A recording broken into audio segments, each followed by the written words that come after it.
తాకట్లో ఉన్న మీ బంగారాన్ని విడిపించి ఆ రోజు ఆన్లైన్ రేటుకి కొంటాం. Sharma gold company. నమస్కారం, వెల్కమ్ టు సుమన్ టీవీ. నేను గీతాంజలి.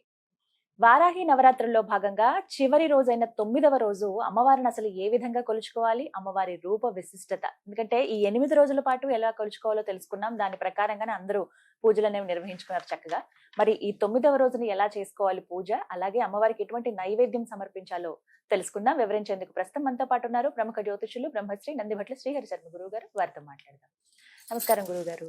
వాగర్థావివ సంపృక్తౌ వాగర్థ ప్రతిపత్తయే జగతః పితరౌ వందే పార్వతీ పరమేశ్వరౌ ఆదిత్యాయ చ సోమాయ మంగళాయ బుధాయ చ గురు శుక్ర శనిభ్యశ్చ రాహవే కేతవే నమః. శృంగేరి జగద్గురు పీఠాధిపతులకి, కంచి పీఠాధిపతులకి నమస్కారములు తెలియజేసుకుంటూ కార్యక్రమాన్ని ప్రారంభిద్దాం. గురుగారు, 9వ రోజు చక్కగా 8 రోజుల పాటు చాలా చక్కగా పూజ చేసుకున్నాము, అమ్మవారి పూజ. అయితే వారాహి అమ్మవారిని 9వ రోజు ఎలా కొలుచుకోవాలి, అమ్మవారి రూప విశిష్టత, నైవేద్యాలు, ఈ వివరాలన్నీ తెలియచేయండి. ఏ అవతారం అమ్మవారిని మనం పూజ చేసుకున్నా 9 రోజులు పూజ చేసి 10వ రోజున ఉద్యాపన చేస్తారు కొంతమంది. లేదు 9వ రోజున పూజ ఉదయం పూట చేసుకునేటువంటి వాళ్ళు 9 రోజున పూజ చేసి ఉద్యాపన చేస్తారు. సాయంత్రం పూట పూజ చేసుకునేటువంటి వాళ్ళకి ఏంటంటే 10వ రోజున చేసుకోవచ్చు. అయితే ఎలాంటి వారికైనా ఈ 9వ రోజు శుక్రవారం అయింది. శుక్రవారం నాడు అమ్మవారిని ఉద్యాపన చెయ్యం కదమ్మా. అవును. అటువంటి సందర్భంలో కాబట్టి 10వ రోజున అమ్మవారిని ఆదివరాహి రూపంలో కొలిచి అప్పుడు ఉద్యాపన చేయాలి. ఇంకా అంటే ఒక రోజు ఎక్కువగా అన్నమాట. 9వ రోజు శుక్రవారం ఉంది కాబట్టి చేయకూడదు. ఈ 9వ రోజున అమ్మవారిని దండిని వారాహి రూపంలో కొలవాలి. ఈ 9వ రోజే మనకి ఏ అవతారమైన ఏ నవరాత్రులు పూజ చేసినా ఆఖరి 9వ రోజున సంపూర్ణమైనటువంటి అసలు స్థితులైన రూపంతో మనం అమ్మవారిని కొలుస్తాం కదా. దుర్గా నవరాత్రులు అయితే రాజరాజేశ్వరి అమ్మవారిగా కొలుస్తారు, అసలు సిసలైనటువంటిది. అలాగే ఈ అమ్మవారి దండిని దేవి కాబట్టి అసలు సిసలైనటువంటి సైన్యాధ్యక్షురాలైనటువంటి వరాహ రూపంలో అమ్మవారిని కొలుస్తాం. అంటే లలితా అమ్మవారి రూపముగా మనం కొలుస్తాము. అంటే ఈ రాక్షసులను సంహరించడానికి ఎలా అయితే ఉద్భవించిందో ఆ రూపంలో అమ్మవారిని కొలుస్తాము. ఈ అమ్మవారిని ఉపాసన చేయడం ద్వారా సమస్త విధమైనటువంటి శత్రువులు నశిస్తారు. అంటే శత్రువులు అంటే ఇక్కడ మనకి కనిపించేటువంటి మానవులు కాదమ్మా. మనం జీవితంలో ప్రతి ప్రయత్నం చేస్తూ ఉంటాం. ఆ ప్రతి ప్రయత్నంలో వచ్చే ఆటంకాలు కలుగుతాయి కదా, ఆ ఆటంకాల నివారణే ఈ సంబంధించినటువంటి భావన చేసుకుని ఆటంకాలు తొలగిపోవాలని చేసుకోవాలి. ఇక శుక్రవారం ఎలాగో 9వ రోజు అయింది కాబట్టి మనం ఉద్వాసన చేయకూడదు కాబట్టి 10వ రోజు ఆదివరాహి రూపంలో అమ్మవారిని కొలవాలి. ఈ 9వ రోజు ఎటువంటి నైవేద్యాన్ని సమర్పించాలండి? 9వ రోజు అమ్మవారికి మళ్ళీ బెల్లం పాయసం నైవేద్యంగా పెట్టవచ్చు. ఇక 10వ రోజు శనివారం అయింది కాబట్టి ఉదయాన్నే మళ్ళీ పూజ చేసుకుని యథావిధిగా ఎలాంటి పూజ చేసుకోవాలనేది మనం వెంబడే మనం తెలుసుకుందామమ్మా. చక్కగా ఈ 9వ రోజు చేసిన తర్వాత దండిని దేవి రూపంలో కొలిచిన తర్వాత, దండిని వారాహి రూపంలో కొలిచిన తర్వాత 10వ రోజు ఆది వరాహి అంటే అసలు సిసలైనటువంటి వరాహ రూపముగా మనం భావన చేస్తూ అమ్మవారిని మళ్ళీ పంచోపచార విధానంగా లేదా షోడశోపచార విధానంగా పూజ చేసి అమ్మవారిని ఉద్వాసన ఆ శనివారం రోజున శుభ గడియల్లో చేయవచ్చు. అలాగే ఈ 9 రోజుల పాటు నిష్ఠగా చేసుకుని అసలు మనం చేసుకున్నాం కానీ బ్రాహ్మణుల ద్వారా అమ్మవారికి సంబంధించిన హోమం కూడా ఎందుకంటే ఏ పూజ చేసినా ఖచ్చితంగా ఆఖరి రోజున హోమం చెయ్యాలి కాబట్టి అటువంటి హోమం చేసుకోలేకపోయామే. అలాగే ఇన్ని పూజలు ఇన్ని విశేషాలు మనకు చెప్పబడి ఉన్నాయి, మనం మిస్ అయిపోయాం, చేసుకోలేకపోయాం, మనకు ఆ ఫలితం ఎలా దక్కుతుందని భావించే వాళ్ళకి తరుణోపాయంగా 10వ రోజు అయినటువంటి 5వ తారీఖు శనివారం రోజున దశమి స్వాతి నక్షత్రం కలిసినటువంటి అద్భుతమైనటువంటి తిథి రోజున మధ్యాహ్నం 3 గంటలకి ఈ 9 వారాహి అమ్మవార్ల యొక్క హోమాది కార్యక్రమాలు అనేటువంటివి జరిపించడం జరుగుతుంది. ఈ కార్యక్రమంలో పాల్గొన్నటువంటి వాళ్ళకి శక్తిపాతము చేయబడినటువంటి శంకరుంగలి మాలని అందివ్వడం జరుగుతుంది. మధ్యాహ్నం 3 గంటలకు ప్రారంభమవుతుంది కాబట్టి ఆ 5వ తారీఖు రోజున 12 గంటల లోపల మీ గోత్రనామాలు నమోదు చేసుకోవచ్చు.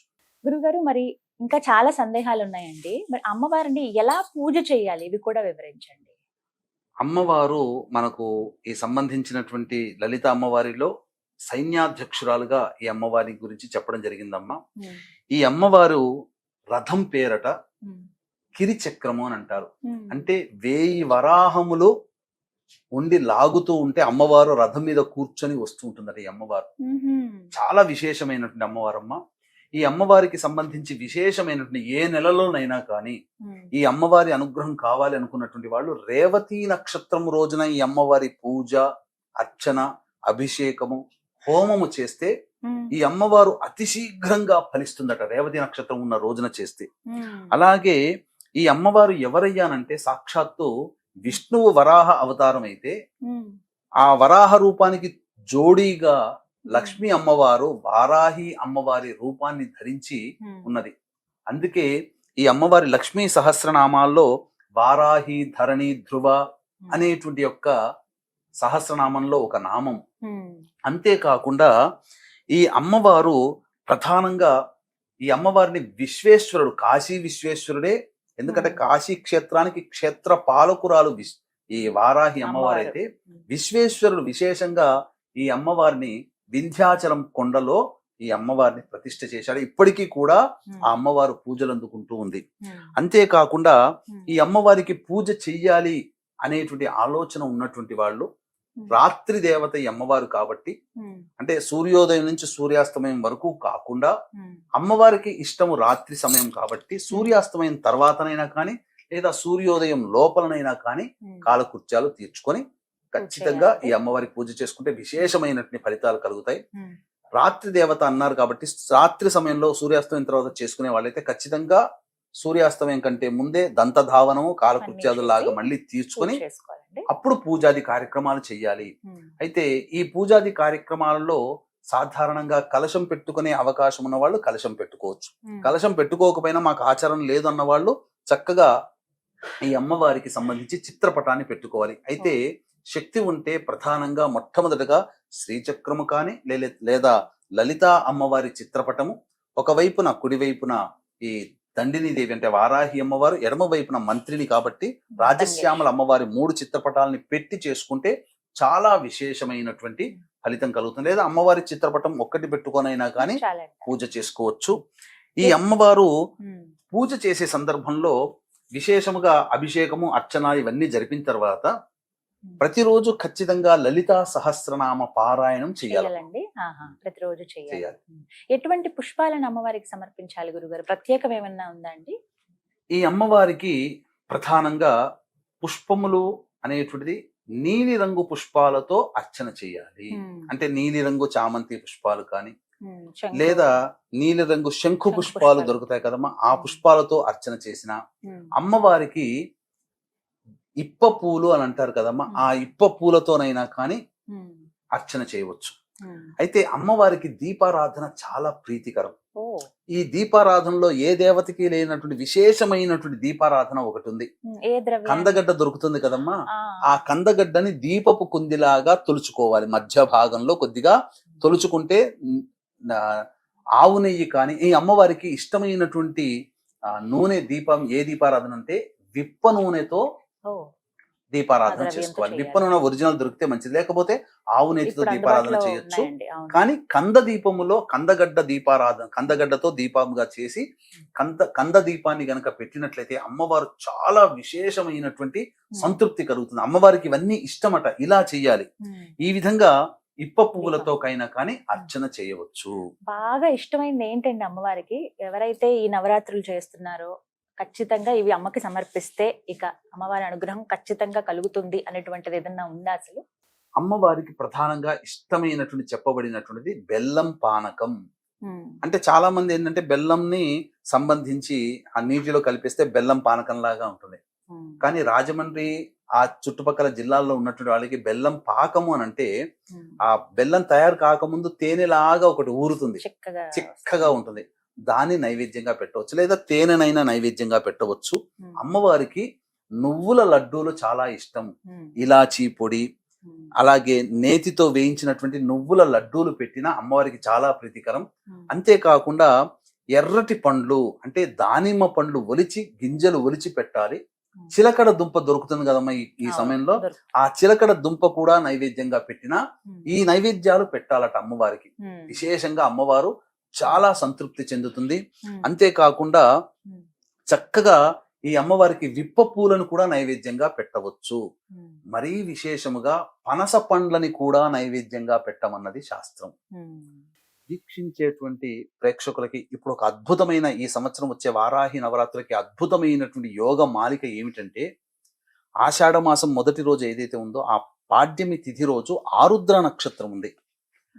ఈ 9 రోజుల నవరాత్రులు అయిపోయిన తర్వాత శుక్రవారం నాడు తీయకూడదు, అమ్మవారు ఉద్వాసన చెప్పకూడదు. కాబట్టి 10వ రోజు అయినటువంటి దశమి తిథి రోజున ఉన్న నక్షత్రము కూడా గొప్పదైనటువంటి స్వాతి నక్షత్రం. కాబట్టి ఈ ఆరుద్ర నక్షత్రం స్వాతి నక్షత్రానికి అధిపతి ఎవరు? రాహువే.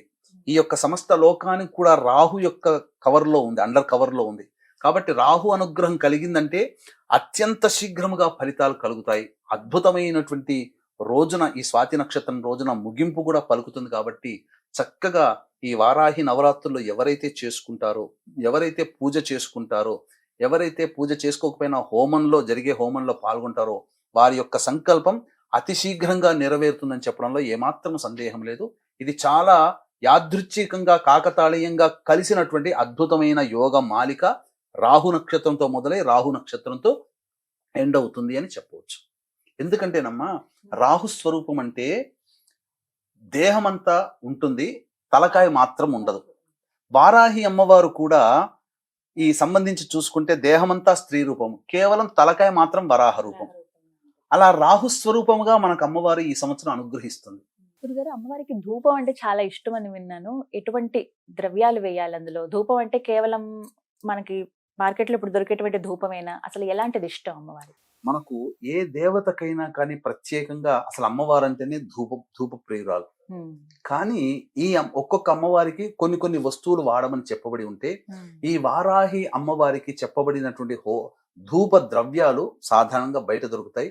విశేషమైనటువంటి కొన్ని ద్రవ్యాలు తీసుకొని వచ్చి ధూపం గనక వేసినట్లయితే ఆ ఇంట్లో నకారాత్మక శక్తి, నరదృష్టి, నరఘోష, అలాగే ఈ పౌర్ణమి అమావాస్యలో కొంతమంది మానసికంగా ఉద్రేకం పొందుతుంటారు కదా, పిచ్చి పిచ్చిగా అరుస్తుంటారు కదా, అటువంటి వాళ్ళని ఆ అమ్మవారి యొక్క పూజా మందిరం దగ్గర కూర్చోపెట్టి, మనం పూజ చేసే స్థలంలో కూర్చోపెట్టి ధూపం వేసేటప్పుడు వాళ్ళు ఉన్నట్లయితే వాళ్ళకి పట్టినటువంటి భూత ప్రేత పిశాచ బాధలన్నీ కూడాను ఈ ధూపము వల్ల తొలగిపోతాయి. ఇంట్లో ఉన్నటువంటి నెగిటివ్ ఎనర్జీ అంతా పోతుంది.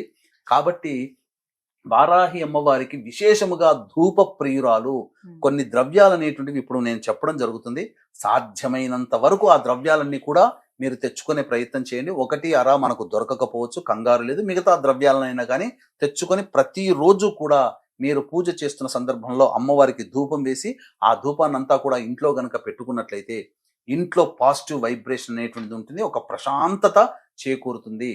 వీక్షించేటువంటి ప్రేక్షకులు కూడా గమనిక, ఈ యొక్క సందర్భంగా ఈ 9 అవతారాలు 9 రోజుల పాటు 9 అమ్మవారికి విశేష అవతారాలుగా మనం చేస్తూ వస్తున్నాము, చెప్పుకుంటూ వచ్చాము. కాబట్టి ఆ అవతార రూపంగా కొలుస్తూ వస్తున్నాం. కాబట్టి ఇంట్లో పూజ చేసుకున్న, హోమం చేసుకుంటే చాలా మంచిది అని చెప్పి భావించేవాళ్ళు, ఈ 9 రోజుల పాటు మనం పూజ చేసుకోలేకపోయామే, మనకు ఆ అమ్మవారి అనుగ్రహం ఎలా కలుగుతుందని చెప్పి పరితపించేటువంటి వాళ్ళకి చక్కటి తరుణోపాయంగా జూలై 5వ తేదీ రోజున దశమి స్వాతి నక్షత్రం కలిసినటువంటి రోజున మధ్యాహ్నం 3 గంటలకి మీ గోత్రనామాదులతో ఈ 9 వారాహి అమ్మవార్ల యొక్క హోమాది కార్యక్రమాలు జరిపించి శక్తిపాతము చేయబడినటువంటి శంకరుంగలీమాలని మీకు అందివ్వడం జరుగుతుంది. ఈ యొక్క కార్యక్రమంలో ఆ 5వ తారీఖు మధ్యాహ్నం 12 గంటల లోపల మీ గోత్రనామాదులు నమోదు చేసుకోవచ్చు. ఇక హోమ ద్రవ్యాలు చెప్పడం జరుగుతుందమ్మా, చాలా జాగ్రత్తగా వినండి. గుగ్గిలం అంటే తెలుపుదైనా నలుపుదైనా కానీ, యాలకుల పొడి, ఇలాచీ పొడి అంటారు అది, అలాగే పసుపు పొడి, మరియు తెల్ల గురివింద గింజల పొడి, తరువాత తెల్ల ఈశ్వరి వేరు మనకు ఆయుర్వేదం షాప్లో కానీ పచారీ షాపులో కానీ దొరుకుతుంది. తెల్ల ఈశ్వరి వేరుని పొడి చేయడం, ఆ పొడి అయినా కానీ, తెల్ల జిల్లేడు పువ్వులు తీసుకుని వచ్చి నీడన ఎండించి అది ఆ ఎండించినటువంటి తెల్ల జిల్లేడు పువ్వుల యొక్క పొడిని, మిరియాల పొడి, మిరప పొడి, శొంఠి పొడి, మొత్తం ఈ 9 రకాల ద్రవ్యాలు ఎన్ని కుదిరితే అన్ని తీసుకుని వచ్చి ఆ యొక్క ధూపము గనుక అమ్మవారికి వేసినట్లయితే, మండుతున్నటువంటి ఆ బొగ్గు మీద వేసినట్లయితే ఆ ధూపం వెలువడుతుంది. ఆ ధూపానికి అనేక రకాలైనటువంటి దివ్య శక్తులు వారాహి అమ్మవారి యొక్క అనుగ్రహం కలుగుతుంది. ఈ వారాహి అమ్మవారి 9 రోజుల పాటు చేసిన తర్వాత హోమం కూడా చాలా విశేషమైనటువంటి. హోమం చేసుకునేటట్టయితే తోక మిరియాలు, తెల్ల ఆవాలు, పనస పండు అనేటువంటిది ఆ హోమ ద్రవ్యంగా వాడవచ్చు. ఇక అమ్మవారికి తాంబూల సేవనం అంటే చాలా విశేషం కాబట్టి సుగంధ భరితమైనటువంటి ఇలాచి, యాలకులు, జాజికాయ, జాపత్రి, పచ్చ కర్పూరం కలిపినటువంటి తాంబూలాన్ని పెట్టి ఆ తాంబూలాన్ని ఎవరైనా తీసుకోవచ్చు. అంతేకాకుండా ప్రధానంగా ప్రతిరోజు కంద దీపం పెట్టవచ్చు. ఆ కంద దీపం పెట్టినటువంటి దాన్ని మరుసటి రోజు వాడుకోవచ్చు ఇంట్లో, కూరలో వాడుకోవచ్చు. లేదు 9 రోజులు అదే దీపం వెడుకోవచ్చు. కంద దీపం 1, 2 అనేటువంటి ఎవరి శక్తి కొలది వాళ్ళు చేసుకోవచ్చునమ్మా. తప్పకుండా ఈ చెప్పినటువంటి విధి విధానంగా ఎవరైతే చేసుకుంటారో సంపూర్ణమైనటువంటి అమ్మవారి అనుగ్రహం కలిగి ఆ వారాహి అమ్మవారి అనుగ్రహంతో మీ యొక్క కోరికలు సత్వరముగా నెరవేరి సకల శుభాలు మీ జీవితంలో కలుగుతాయని చెప్పడంలో ఏమాత్రం సందేహం లేదమ్మా. చాలా చక్కగా వివరించారండి. అసలు అంటే చాలా మందికి సందేహాలు ఇవన్నీ కూడా ఎలా చేసుకోవాలి ఏమిటి అని చెప్పి చాలా వివరంగా తెలియచేశారు. సంతోషం గురుగారు. చూసారు కదా, చక్కగా ఈ 9 రోజుల పాటు మనమైతే పూజలు జరుపుకుంటాము. ఏ రోజుకి ఆ రోజు ఎలా కొలుచుకోవాలో అమ్మవారిని తెలుసుకున్నాము. అలాగే గురువు గారి ఆధ్వర్యంలో జూలై 5వ తారీఖు అండి, ఇక 10వ రోజు, అది దశమి, ఆ రోజున విశేషంగా వారాహి హోమం నిర్వహిస్తూ ఉన్నారు. 9 రూపాల్లో అమ్మవారిని ఏ విధంగా అయితే కొలుచుకున్నామో 9 రోజులు, అలా ఒకే రోజున ఈ 9 రూపాల హోమాలు అనేవి నిర్వహిస్తున్నారు. ఎవరైతే భక్తులు పాల్గొనాలి అనుకున్నారో స్క్రీన్ మీద గురుగారికి సంబంధించిన నెంబర్స్ ఇస్తాను. కాల్ చేసి ముందుగా మీరు వివరాలు కనుక్కుని అలాగే మీ పేరు, గోత్రం నమోదు చేయించుకోండి. హోమంలో పాల్గొనండి. నమస్కారం.